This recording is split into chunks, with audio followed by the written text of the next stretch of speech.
Sorry అలాగే ఉంది sir. One more smile, one more. Okay sir.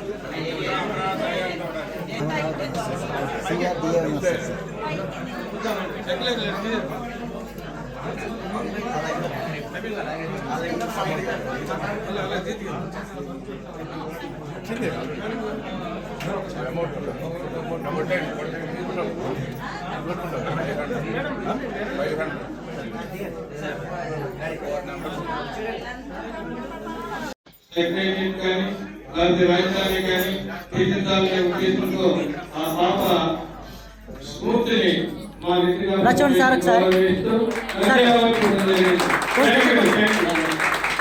రచోండి sir ఒకసారి. Smile sir, smile. రచోండి madam ఒకసారి. ఓకే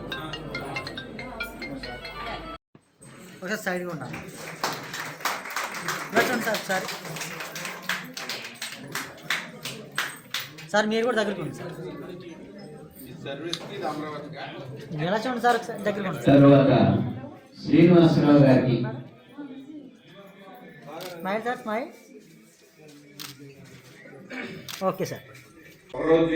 అలాగే ఈరోజు ఈ పాప చేసిన దానికి ఇవాళ మన గౌరవ ముఖ్యమంత్రి గారు 75 సంవత్సరాల వయసులో కూడా ఎన్నో ఆటుపోట్లు పడి వాళ్ళ అమరావతి ప్రధానమంత్రి మోదీ గారు, ఎందుకంటే అక్కడ కేంద్ర ప్రభుత్వంలో మోదీ గారు ప్రధానమంత్రి అవ్వడానికి వాళ్ళ చంద్రబాబు నాయుడు గారు, అలాగే మన యువ ముఖ్యమంత్రి పవన్ కళ్యాణ్ గారు, లోకేష్ బాబు గారు.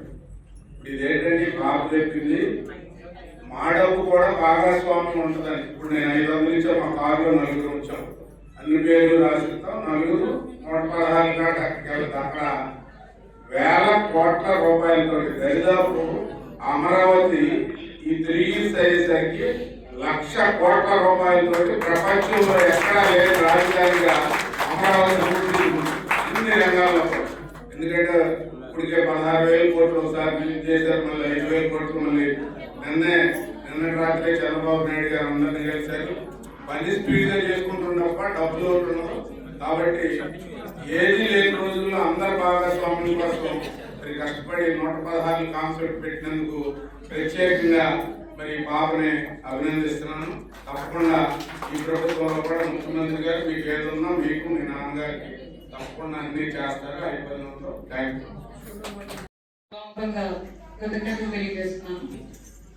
జీవం పోతాం 116 రూపాయలు సాయం చేద్దామని నేను మా నాన్నగారు సంకల్పం చేసుకున్నాము. అంటే ఈ అమరావతి మళ్ళీ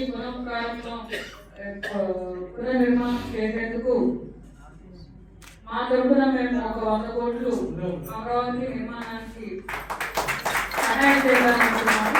దానికి మాకుగా నాకున్న ఒక ఎకరన్నర పొలాన్ని అమ్మి మరియు మాకున్న కొంచెం బంగారాన్ని కూడా అమ్మి అమరావతికి ఇవ్వడం జరిగింది.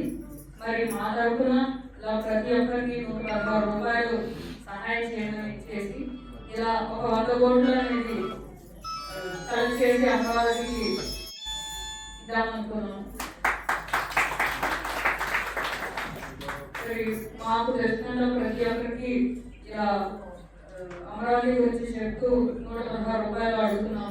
కాబట్టి మీరు కూడా మన రాజధాని నిర్మాణం కోసం, మన భావితరాల భవిష్యత్తు కోసం ఒక 116 రూపాయలు అమరావతికి సహాయం చేస్తారని కోరుకుంటూ మరి ఈ రోజు